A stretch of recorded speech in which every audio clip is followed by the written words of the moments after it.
What's up, Wesley? Welcome to the Charleston Wesley podcast, where we make ministry available on the go. I'm Ava, and I'm going to be the Wesley worship intern next year. And part of that job is doing this podcast, and I'm super excited about it because I love podcasts. And in today's episode, we're going to be diving into what is Wesley and what's it all about. And I'm John, and I am serving as the director of the Charleston Wesley Foundation, and the pressure to do this right is really high this afternoon because it's the first episode. And I'm excited about this new direction of ministry, but also we don't know what we're doing. So we're figuring it out as we go. But I love what I do, and I enjoy doing it with neat students like Ava, and so we're excited to see what God's going to work, how God's going to work through this podcast, and serving students near and far. Which I think brings us to the first question, which is kind of why a podcast? Why are we doing this? Well, podcasts are kind of like the new hip thing. I feel like we do kind of say like everyone's putting out a podcast now, but for Wesley in particular, I think I was really excited about the idea of a podcast because it puts, a little bit of Jesus in your pocket. And like I think you've said before, sometimes in college, at college ages, you feel like you have like everyone in the world is telling you who you are, where you're going, what you should be, all these different parts of your identity. And it's just a lot of voices. And I think sometimes it's beneficial to be able to have a little bit of God's voice in the mix, So that was kind of my idea here is like there's a lot of noise in college. So having an avenue for students to be able to access God's noise at any time they need, We're in the business of God noise. Yeah. And one of the things that I didn't think about when we were talking about doing this podcast that I think is going to be a benefit of having this is sometimes students will come up to me after like a Monday night worship, or if they go to church with me and I'm preaching, and they'll say, John, when you said blah, blah, blah, blah, blah, that really spoke to me. And I do not remember saying that. And so the neat thing about this is that students can actually revisit what we talk about. They can press pause, they can rewind.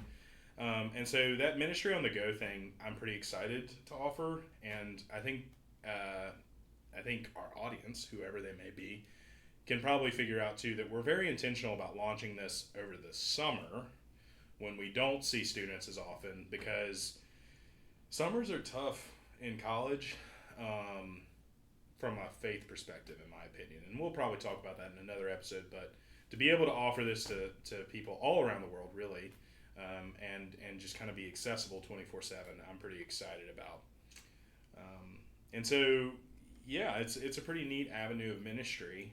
And what if, Ava, could you tell the folks kind of what this episode's a little bit different because it's our first episode, but what are some of the future episodes going to look like? Yeah, so we're going to try and structure episodes around things that are important to college students, for sure. And so, for example, we have an episode coming out soon about individualism, about boredom, about complaining, these type of topics that are pretty general that a lot of college students can relate to. A lot of those will be over the summer. We're also going to be putting out episodes during the school year, and for those, maybe we'll do some back to basics episodes for the beginning of the school year, or, an episode about finals stress. During the month of Christmas and December, we'll probably do some Advent episodes. So it's going to be a pretty general education in a way, but specifically, we definitely want to tap into what college students are craving to listen to. Mm. And we'll have some extra voices here too, because we want other perspectives. I think that's a big part of faith, is that if you are just listening to yourself, you're probably doing it wrong. Yeah. And so I'm excited for that avenue, and I have a passion for working with college students, and to hear how college students have wrestled with some of these topics, to see and hear how they've overcome some of these issues, I'm pretty excited about. But the consistent thing about each episode is it'll be you and I on air with a guest. But for this episode, it's a little bit different because it's no guest and it's just me and you.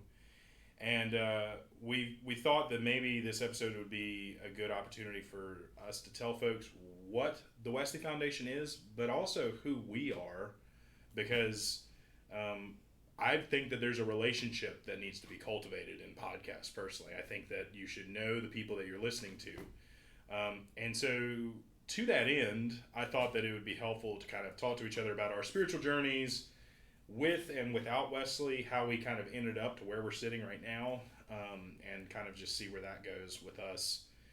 And so I wanted to start with kind of the question of like, just tell us about yourself, Ava. Well, I kind of said earlier, I'm Ava. I go to college at Charleston. I'm a psychology major.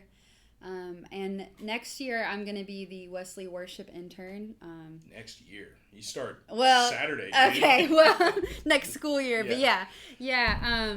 I always have had a passion for music and arts. I'm more of an arts girly than athletics.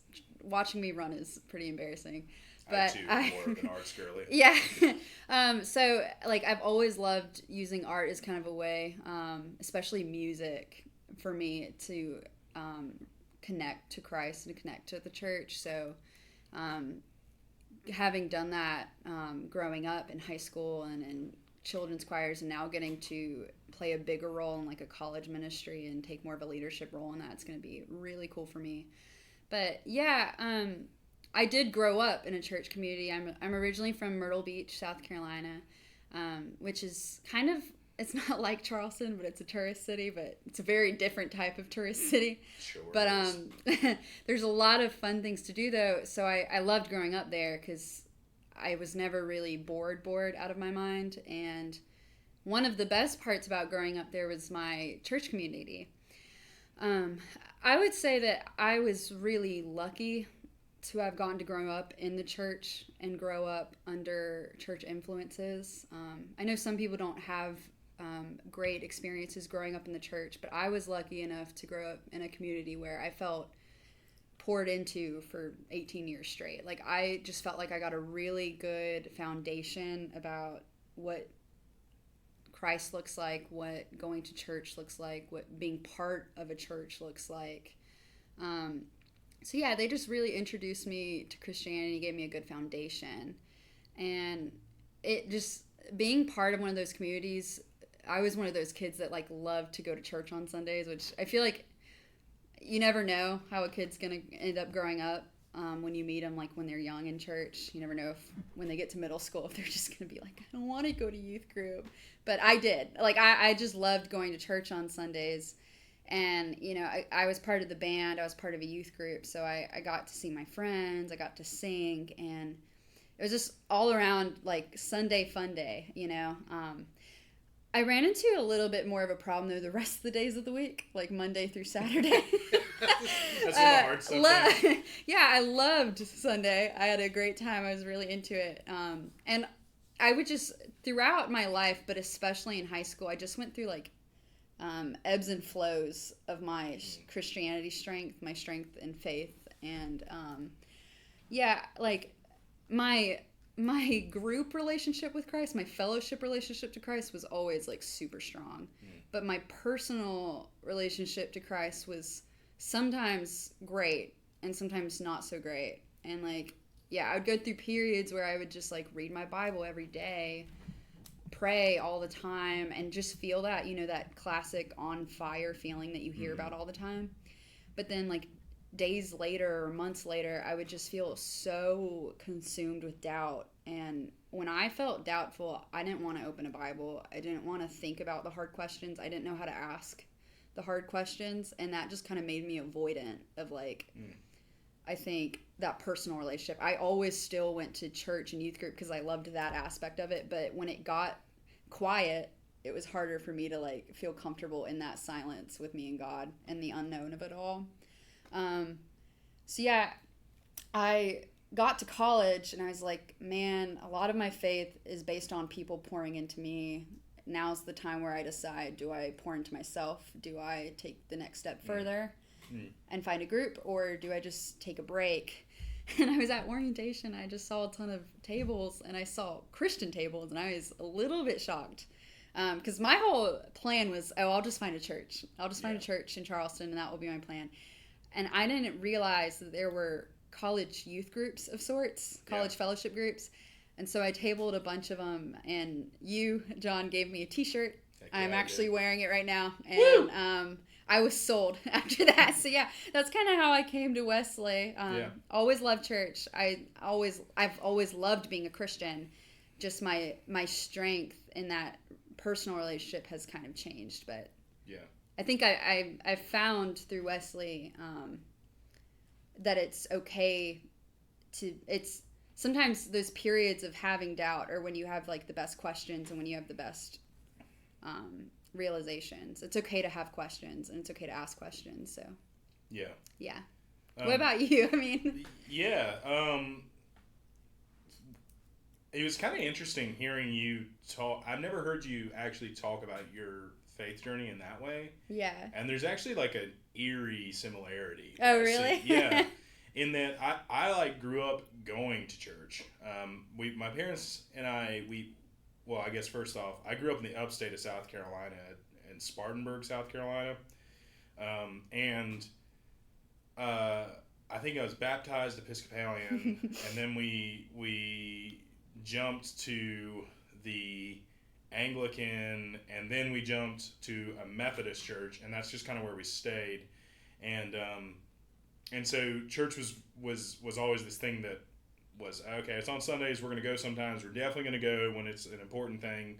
But I don't know, I feel like we went most Sundays. But anyway, once we got settled into the Methodist church, I started to meet people at church. And when I say people, I mean like old people who like would just love on me. Yeah. And I just kind of fell in love with the church that way. And I was super, super pumped about youth group, and I was super pumped about confirmation, and I loved learning about this thing that we called God and this thing that we called the Bible, and gained a really, really solid relationship with our pastor at that time when I was in kind of middle and early high school. But the way that you talked about it is like your group relationship with Christ was really good, but your personal relationship with Christ was kind of like, Yeah. That's like real. I've never heard it phrased that way, but that actually like articulates perfectly. Like, I loved the church. I did not really know who Christ was. Yeah, it's that like personal relationship versus like religion, if that makes sense. Yeah, exactly. And so I loved the community of church, but I didn't necessarily love Christ. And that doesn't, I don't want to sound like I hated Christ. I just didn't know him, you know, like, it's like you asking me if I love, blueberry ice cream. I can't really say I do if I had never had it. Yeah, for sure. And so you should try it though. I'm sure it's good. But anyway, with that being said, when I went to college, I went to college at Charleston too. And one of the things that I really noticed me wanting was that fellowship that I felt at church. I wasn't necessarily wanting that personal connection with Christ, but I was wanting the community of the church. And so, funnily enough, I just bumped into the right people who were connected with the Wesley Foundation, and they invited me to come, and I checked it out, and they had free food, and it was good people, and that was all well and good. But that personal relationship just did not form for a while. And in fact, I think when I went to college, it atrophied a little bit. And it just actually, it got almost to the point where I would say it's probably non-existent, that personal relationship. And I can get in more about how we revived that some other episode. But I will say that fast forward, I graduated college, I moved on, I was a public school teacher for a few years. I got married, and my second year of teaching in public school, I had a terrible experience where I was reprimanded for feeding a hungry student. And that just sat with my soul in such an uncomfortable way of really just me being like, how could I be a part of this? Yeah.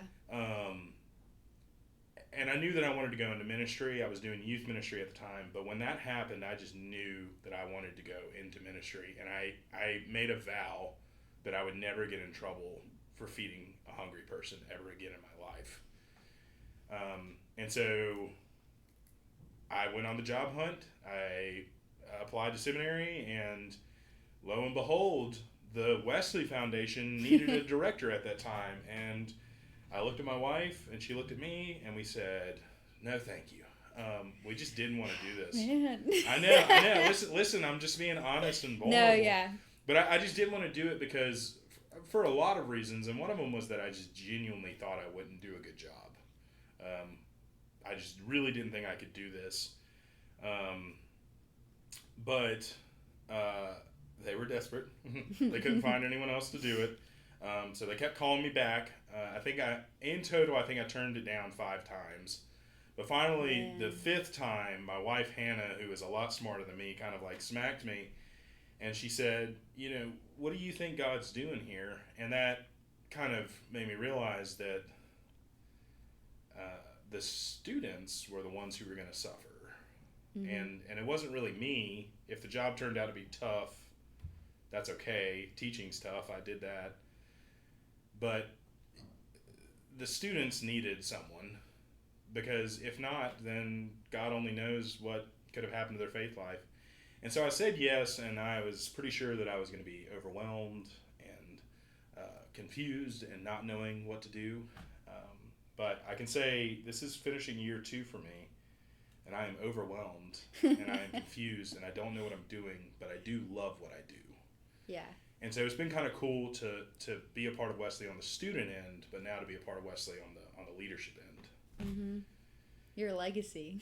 Yeah, sure, we'll call it that, or my curse. Yeah. It's funny. My wife Hannah was part of the Wesley Foundation when she was a student, and at one point she made the joke that she sold her soul to the Wesley Foundation. Oh. And now we look at our lives and we're like, ooh, there might be some truth to that. Yeah. So, but kind of going to that, I mean, I know that the shirt's super cool, and that's what got you to Wesley, right? But what made you stay at Wesley? That got you to come to the first meeting. But... Right. There was like a lot, to be honest. I think one thing is you talked about that social aspect of church and feeling like you're part of something, like you're part of a community. And I think I craved that for sure when I came to college. Because I will say it was kind of not a breakup when I left home, but it did feel like I'm saying goodbye to these people that have loved me and I've loved them when I came to college. So I was a little bit scared at first, I think, to get involved in church. Can I ask one quick question? Yeah. Did it feel like a breakup with your church or just with everyone? Oh, I meant more of in the church sense because, families and stuff you can call and when you come and FaceTime and everything, but a whole church family, there's no feeling of like being there every single Sunday consecutively for a year once you're gone. You can't like really get that back. I got you. Until you're back for like a consecutive amount of months. But I was a little bit scared because I was like, I'm just never going to feel that way with a new group of believers. And I can say that I think I was wrong. I mean, like, y'all are pretty cool. I say it's like my church family in Charleston. That's what I call it when I go home. My Charleston church family. Because I think I've also, I kind of explain myself as a pistachio at times. I'm not super shy. I wouldn't say I'm super shy, but I'm more of like I'm more nervous than shy. When I first meet people. Like, I want to talk to them and I want to be like super friendly, but like I just get really nervous. And so I think it's kind of hard for me to break out of that shell, but once you break me out, you can't put back together the pistachio, like you can't contain me anymore, know. There's a children's sermon in there somewhere. Yeah.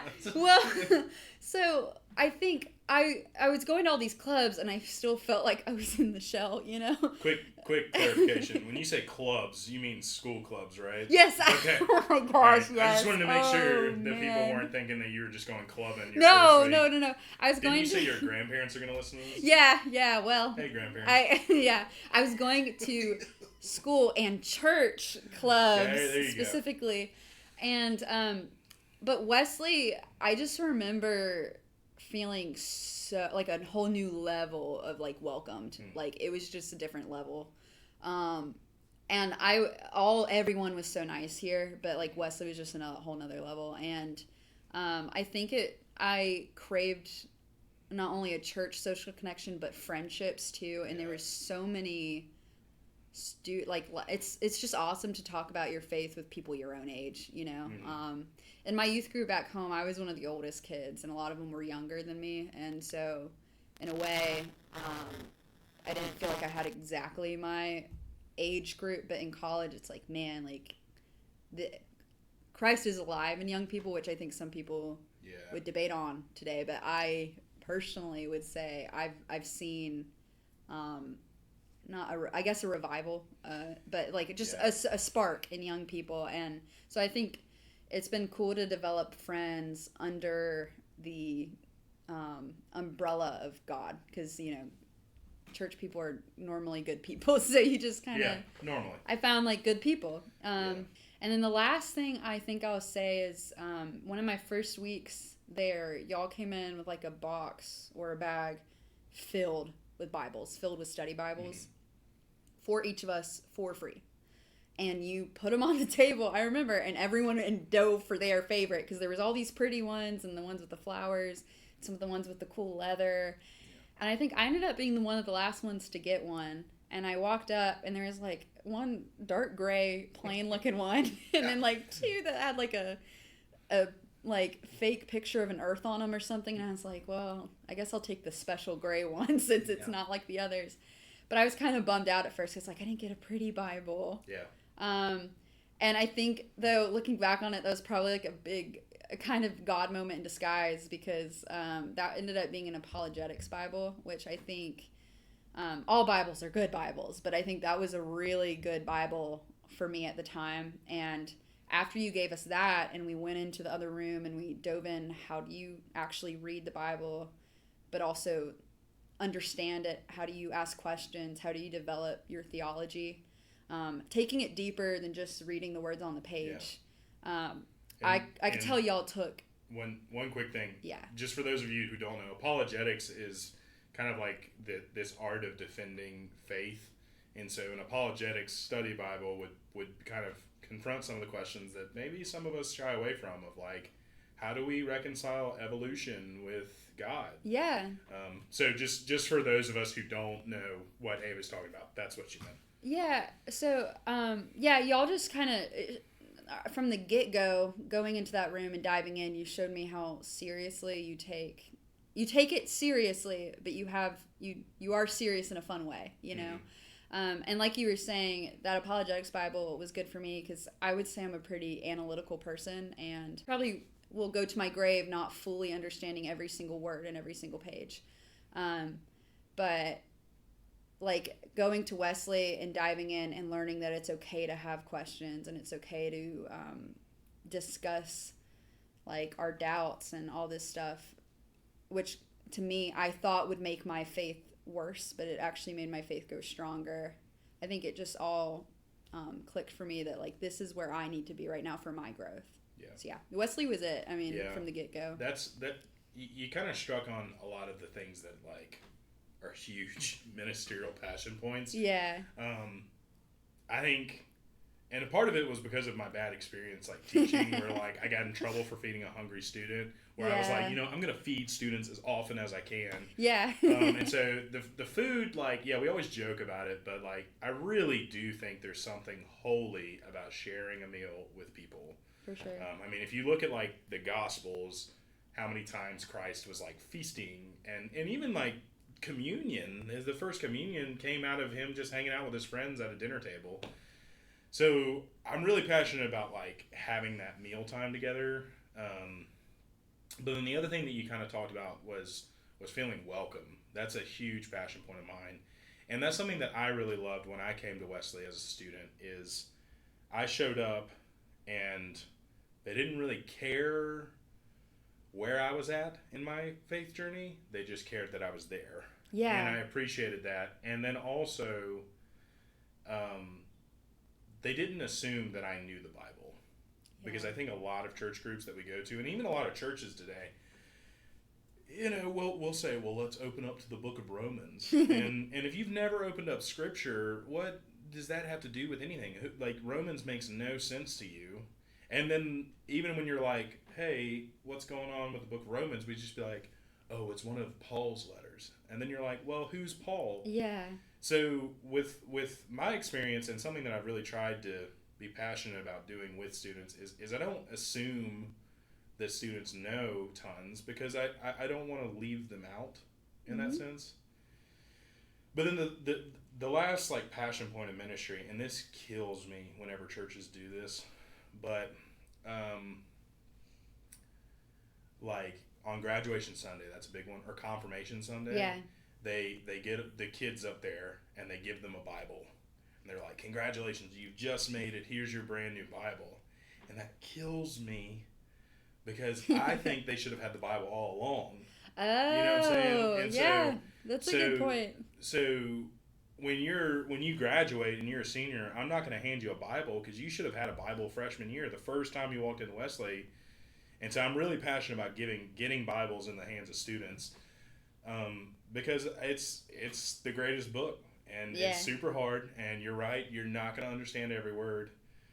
But I do kind of have one question for you.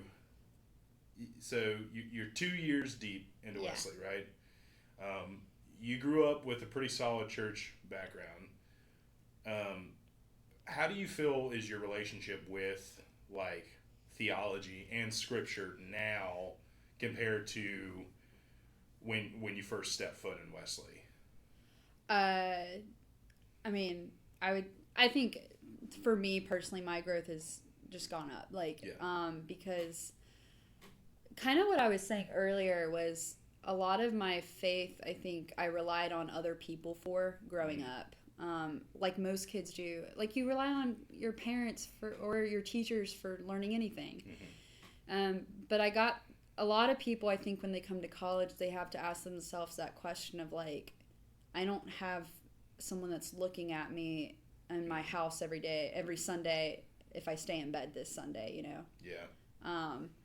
And like, so it's definitely that idea of like taking the reins fully myself. I mean, again, I always wanted to go to church growing up, but now I fully know it's kind of that idea of like doing what you're supposed to do when no one's watching, taking like the reins myself. I think that's strengthened it. But also, yeah, I think, again, I was saying I was kind of scared at times to dive into my Bible when I had questions and when I felt like I didn't understand. Because you were saying, you know, when students come into Wesley, it's good to cater towards everyone, not just the kids that grew up in church. But I'm saying as someone that did grow up in church every week, there was still a lot that I didn't understand. Yeah. I mean, like the Trinity, the Holy Spirit, some of these concepts are really hard to wrap your head around. And I think maybe one day we'll even talk about those on the podcast, hopefully. But and probably commit heresy. Yeah. But we will try. We will try. But yeah, I think my faith has grown stronger because now I'm like allowing myself to develop, to look, my theology is growing because I'm looking at those parts that I avoided. Gotcha. I have like more, in the past my theology was probably like a bunch of huge like categories, but now I'm like diving into all the specifics of everything. Refining, yeah. I'm just broadening my scope of what I'm comfortable with and what I'm comfortable learning about. Yeah. So yeah. Can I squeeze in one more question? Yeah, for sure. Before we sign off,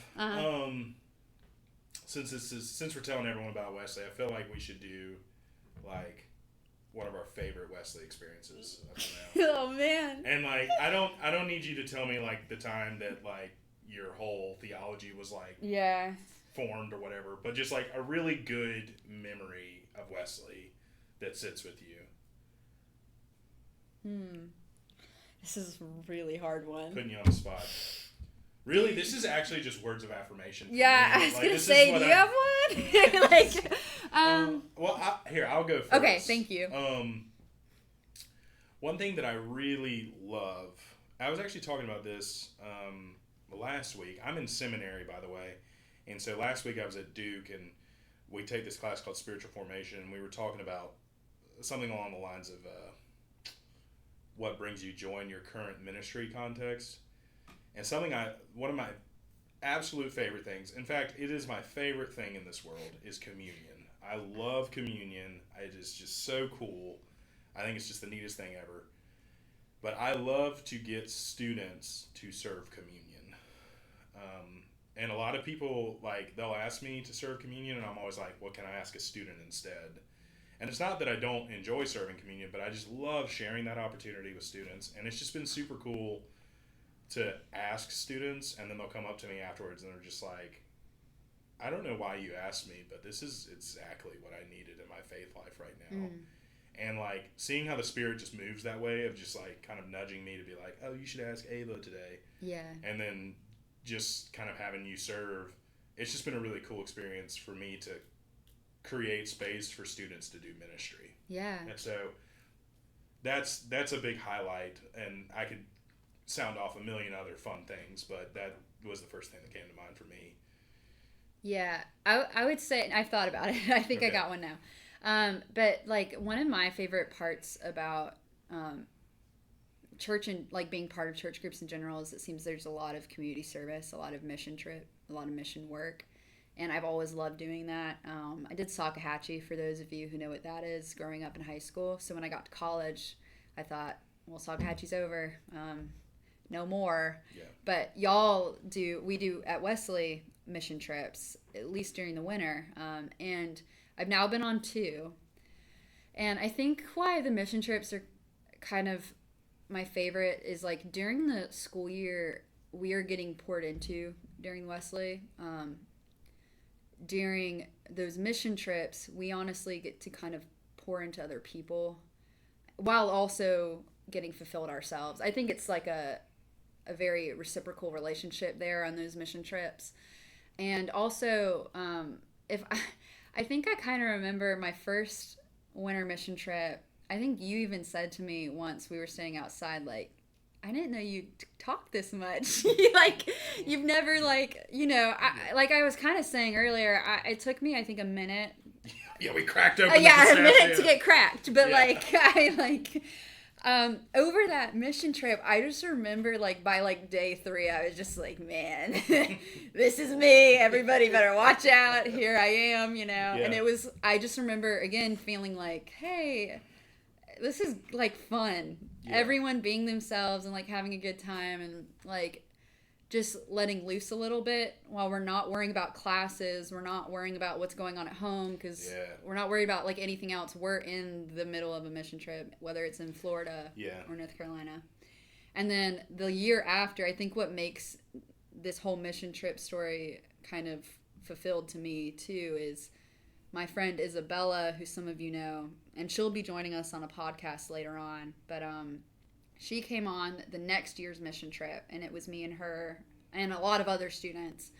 But this exact same thing almost, I think, happened to her. Yeah. Where at the last night of the trip, everyone was kind of talking about their favorite parts, and a lot of people said to her, like, I'm so glad I finally feel like I got to see the full you. I've always seen you, but I've got, like, now you're showing me, like, all of you. And that's, like, such a cool feeling, a beautiful feeling to have when you feel like you can do that with a group of people. So, yeah. I think those 2 winter mission trips were probably my favorite in Wesley so far. That's a good one. You got anything else? No, I think with that, this episode will come to a close. If you listeners have any questions, you can reach us at wuw@wesleychs.org. That's a good email to reach us at. Yeah, and you can also just learn more about the Charleston Wesley Foundation by going to our website, which is wesleychs.org. You can also check us out on Instagram and Facebook. And let's go. Let's close it out in prayer, and then we'll sign off. So, God, we thank you for this conversation. We thank you for this space just to talk about what you're doing in our lives and what you're doing in the Wesley Foundation. We thank you for this technology that we're able to share and witness your work out into this digital world, and we just hope that you use it for your glory and for the spiritual health of someone else. Be with us as we navigate our daily lives, and we love you and we praise you. It's in your name we pray. Amen. Amen. Thanks for listening, and God bless you.